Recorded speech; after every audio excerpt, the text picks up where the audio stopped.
आज श्रावणातला तिसरा सोमवार आहे. यासोबतच आज नारळी पौर्णिमा देखील आहे आणि रक्षाबंधनाचा भावा बहिणीच्या नात्याला अधिक घट्ट करणारा महत्त्वाचा सण देखील आज असं हे तिहेरी जे आहे ते जुळून आलेलं आहे. आणि मी सध्या माढा तालुक्यातील चिचगावमधील असणाऱ्या या प्रसिद्ध महादेवाच्या मंदिरात आहे. हे महादेवाचं मंदिर जे आपण बघतोय हे शेकडो वर्ष पुराणं असं या ठिकाणचं मंदिर आहे. मात्र सोलापूरसारख्या जिरायत असणाऱ्या जिल्ह्यात हे महादेवाचं मंदिर तितकंच प्रसिद्ध आहे. कारण श्रावणात या शंभू महादेवाचं दर्शन घेण्यासाठी आणि या ठिकाणचे स्वामी रामानंद सरस्वती यांचं दर्शन घेण्यासाठी लाखो भक्तगण या ठिकाणी येत असतात. नेमका या मंदिराला काय इतिहास आहे, हे मंदिर एवढं का प्रसिद्ध आहे, या संदर्भात आपण या ठिकाणचे विश्वस्त मंडळी आहेत, या ठिकाणी काम करणारी काही मंडळी आहेत, त्यांच्याबरोबर चर्चा करणार आहोत. मला सांगा, हे मंदिर नेमकं एवढं प्रसिद्ध का आहे, एवढी ओघ या ठिकाणी का असते? हे मंदिर परमपूज्य रामानंद सरस्वती महाराज हे 1962 साली या ठिकाणी आले. त्यावेळेला 7x7चं छोटंसं मंदिर होतं, महादेवाची पिंड वगैरे. त्याच्यानंतर महाराजांनी 5 वर्षात नवीन एक जीर्णोद्धार करून साधारण एक 300 स्क्वेअर फीटचा मंदिर आणि 500-600 स्क्वेअर फीटचा सभामंडप बनवला. त्याच्यानंतर बाबांनी 2005ला 5/5/2005ला हे भव्य दिव्य मंदिर बाबांनी लोकवर्गणीतून लोकसहभागातून बनवलेलं आहे. एकंदरीत आजपर्यंतचा या 60 वर्षाचा 62 वर्षाचा काळ बघितला. स्वामी रामानंद सरस्वती 1962 साली या ठिकाणी आले होते. त्यांचा सर्व आयुष्याचा पुढचा काळ जो आहे तो इथेच गेला. काय अनुभूती राहिल्यात? लोक नेमकी का एवढी श्रद्धा इथं ठेवतात?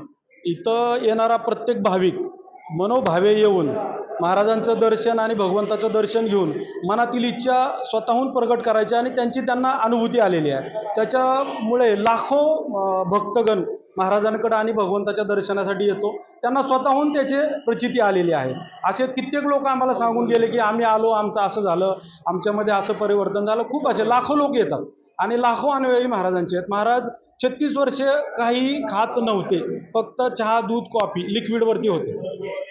महादेवाची टेकडी म्हणून खरं तर या परिसरात ही टेकडी प्रसिद्ध आहे आणि सहज माणसं म्हणतात की चला महादेवाच्या टेकडीवरती दर्शनाला जायचे आहे. त्याच पद्धतीने हे सगळे लोक या ठिकाणी आलेले आहेत. आपल्याबरोबर या ठिकाणचे शेळके महाराज आहेत.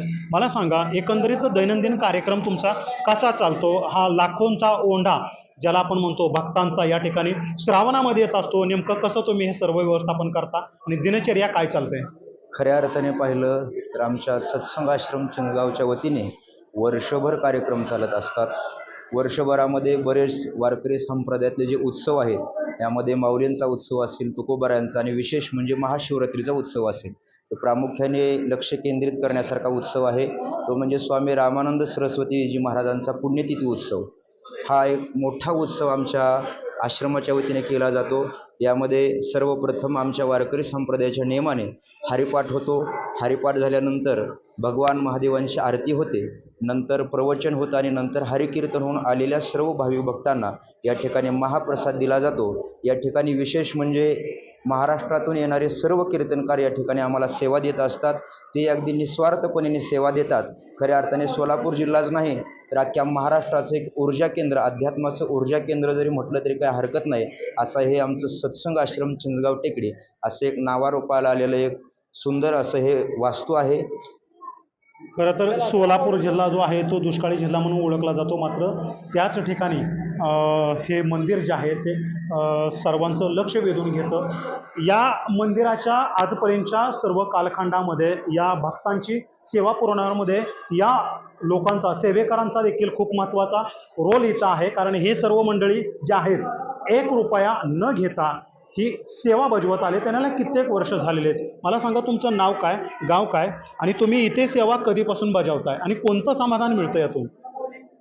माझं नाव गजेंद्र सोपान तरंगे, मी पापनसचा आहे आणि आम्ही सगळे मिळून मला वाटतं 2002 पासून आमच्या ह्या धर्मरक्षक दलाची स्थापना झालेली आहे आणि मोठा उत्सव करायचा 2005ला मंदिराचा जीर्णोद्धार होणार होता ह्या मंदिराचा. म्हणून धर्मरक्षक दल सगळे गोळा करू आणि व्यवस्थितपणानं यात्रेचं नियोजन करूया असं सगळी बैठक झाल्यानंतर सगळ्यांना बोलवून या पंचकृषीतली सगळी शेतकऱ्याची मुलं येऊन विनामूल्य सेवा देतात. तुम्ही किती वर्ष झालं विनामूल्य सेवा देताय? मी 2002 पासून आत्तापर्यंत सेवा देत आहे.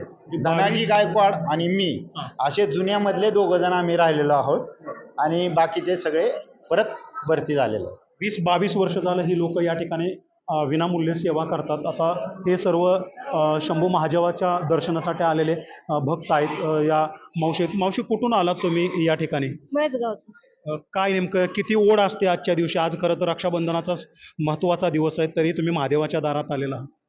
दर्शनासाठी आलेला ना. कोणतं समाधान मिळतं तुम्हाला या ठिकाणी येऊन? किती वर्ष झालं तुम्ही येत आहे? तुम्ही माळकरी आहात. हो, आम्हाला समाधान आहे सगळ्या गोष्टीची. श्री सेवा दाशे भक्तीची. किती वर्ष झालं तुम्ही या ठिकाणी येता? लय वर्ष झाले, 20-25 वर्ष झाले. तर गेल्या कित्येक वर्षापासून ही सर्व भक्तगण आहेत ते या महादेवाच्या टेकडीवरती दर्शनासाठी येत असतात आणि सोलापूर जिल्ह्यात नव्हे तर जिल्ह्याबाहेर देखील आता हे मंदिर जे आहे ते नावारूपाला येऊ लागलं आहे.